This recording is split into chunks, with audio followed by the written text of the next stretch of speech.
Welcome back to Glamour Unfiltered with me, Josh Smith, and today we are joined by one of the most inspiring 19-year-olds on the entire planet. It's Yara Shahidi. Babes, you have been busy. Just a little. You've starred in Blackish, you've gone to star in Grownish, you set up your own initiative called 18 x 18 to encourage young voters. You've spoken out about gun crime.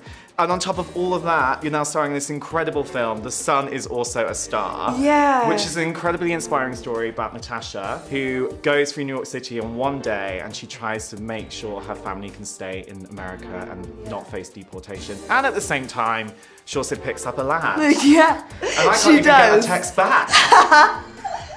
How does she do it? She's quite the multitasker. She's quite the multitasker. I think because we are talking about deportation and we're talking about immigration, it was really important to us that it never felt like some aside to a love story, to like a young adult romance. One of the things that really spoke to me as well is it's a very important message about accepting others and how we also other people at the same time, and how society, we're still very prone to other people who we are unaware of, or we're not educated about. Right. And amazingly, like, you have this dual heritage, you're half Iranian, you're half Black American. So can you ever remember a time where you felt segregated against, or have you felt othered? On a daily basis, there are moments and reminders of not being in mainstream. One thing that made me really relate to the novel and then to the movie was this idea of, like, I know what it's like to come from a country or have family that's from a country that's on the travel ban list. There are so many moments, whether it's my hair, whether it's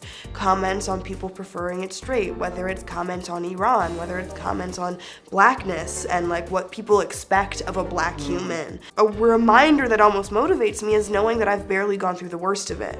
And knowing that there's so many people who have to endure so much more on a regular basis, and I've been protected by people who've intentionally put me in an inclusive environment, and I think that's what's made me so motivated to be able to speak out not only on behalf of myself, but my entire community. I think what's so powerful as well about what you're standing for is you're showing people that you can have a voice, and having a voice is such an empowering thing. Because sitting here, I think you're such a confident, incredible human being. And I've watched so many interviews with you where in preparation for this, I'm just like, yes! Thank Everything you. you say, I'm just like, go for it. But what kind of struggles and what kind of obstacles have you had to overcome to have your own voice and feel empowered about your own voice? The one thing that I've realized, especially now being a teenager going into being a proper young adult to being an adult, is that I'm much more comfortable sometimes talking about politics than I am standing up for myself. And so there are those moments in which, while I feel completely confident standing up for others, there's some trepidation if it comes down to what I personally want or need. But there are those moments of definitely not feeling as confident as people may initially think. And I think my utter passion for helping people gain equity is what motivates this other thing, but so many times I'm like, well, maybe it's not that big of a deal. And so that's something I'm actively working on, because I don't know if you can really truly advocate for others to your best ability if you don't have the ability to advocate for yourself. What would someone say to you that really grinds your gears? The adultification of young women, especially young women of color.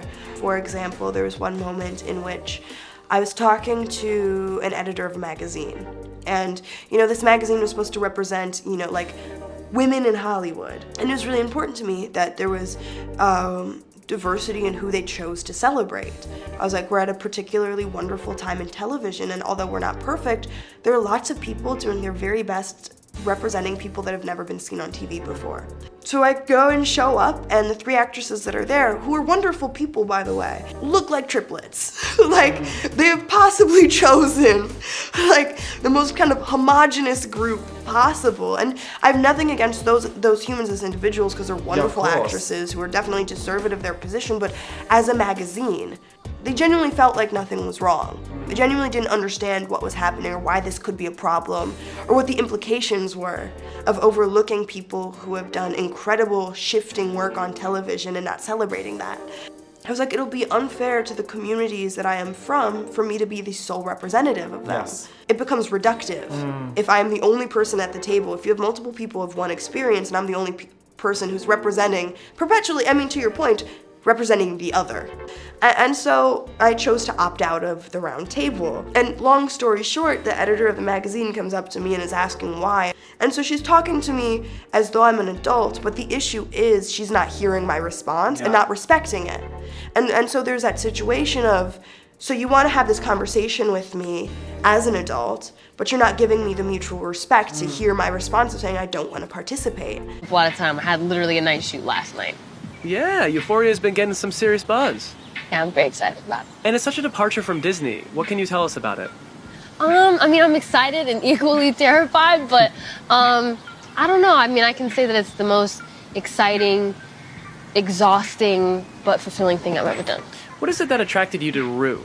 Honestly, I hate reading scripts, and this was the first time that I read a script so fast, and I just kept reading and reading and reading, and I don't know, I fell in love with her. And what was the most difficult part of playing her?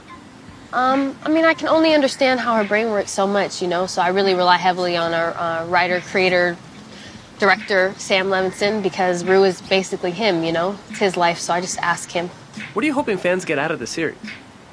I hope they feel something, you know? Like, whatever that is, I don't know, just I hope they feel something. Do you feel pressure when you're deciding to post things on your social media? You know, it's kind of weird, yeah. I have been more so now than ever before, which I think is a little weird for me, but I just kind of, I don't know, I just taken a step back and I haven't posted as much anymore. Do you read the comments? No, not really. And unless they're like from like my friends, you know, then I read those. How do you deal with negativity? You know, I try to keep in mind, you know, that everyone is dealing with something that we have no idea about, you know, so I just try to have compassion for them, you know. It's very wise. What's something your followers may not know about you? I think they know this, but I'm a very shy, introverted person. And what's been the coolest thing that you've learned from a fan? My fans, they keep me on my toes, they keep me politically aware, they keep me socially aware, and they always correct my grammar and spelling, okay? I get it, I know I can't spell, okay?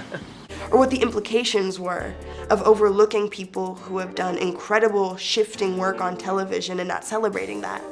I was like, it'll be unfair to the communities that I am from for me to be the sole representative of them. Yes. It becomes reductive. If I'm the only person at the table, if you have multiple people of one experience and I'm the only person who's representing perpetually, I mean, to your point, representing the other.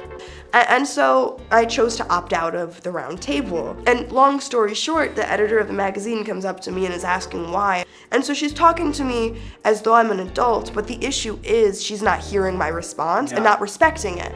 And so there's that situation of, so you want to have this conversation with me as an adult, but you're not giving me the mutual respect to hear my response of saying I don't want to participate. I think a lot of people can be very deaf Yes. at times to the things that are going around them. Like, as a gay man myself, like living in 21st century London, England, where we're seen as like a very woke generation. Right. And people can say really stupid, dismissive things sometimes when they say, oh, homophobia doesn't exist anymore, or Right. racism doesn't exist anymore. And people are so, and this is what this movie raises so well, is that people can be so deaf to other people's experiences and not have their mind open to those things. Yeah. So it's so incredible you can sit here and say these things as an empowered 19-year-old. Thank It's you. just incredible. It's really important to me because, you know, I do recognize the particular privilege I have in having this platform and being given opportunities where I get to do work that I absolutely love. It's important that I use this platform to not only advocate for my obvious communities, but my generation at large, because you're absolutely right. And what we know of, especially Generation Z, is I think we take up more identity categories than previous generations. Yes, 100%. Which means it's extremely important to advocate for the intersections of you know, I think the conversation around, and I'm constantly educating myself to the best of my ability about things that weren't necessarily initially in my purview, of whether it's being neuroatypical, what does it mean to actually discuss having a disability, and how do you discuss that respectfully? And this is exactly what we need. This kind of stuff is exactly what we need. And I think also a really amazing thing that this film raises as well is Black beauty and how it's been so marginalized for such a long period of time. And now we're finally living in a time where it's being representative in a more empowering way and it's more available in more mass shops, for instance. Right. How has your relationship with beauty changed, do you think? And how have you learned to become at one with your own skin? I didn't watch much TV, or I didn't watch many movies growing up. I think my parents were very selective and not in a sort of like hyper guarding me kind of way, but just in being intentional. It's actually a funny story. I went to a premiere and I had these earrings. They were big, beautiful earrings, and I thought they were fake, to be honest with you. And then there was this article that came out the next day that was like, Zendaya wears $1 million earrings. And I was like, Law, did you put me in $1 million earrings last night? He was like, probably. No. What? What? So, long story short, they're not mine. I gave them back. And yeah, probably never happened again because I was so stressful. Who's the most stylish person alive? La Roche, my stylist. And what would you consider to be your uniform? Probably just black slacks and like a white tee. Vintage or designer? Vintage designer. That's a cheat answer. Sneakers or heels? Sneakers at the moment, but I do love some heels. What's the all-time greatest purchase you ever made? That's a tough question. I refuse to answer that one. An outfit that maybe you wish you skipped? None of them, actually, because I think they all have equally helped me like find my confidence and figure out what I like. So I wouldn't take it back. And what would you say is your beauty philosophy? There are no rules.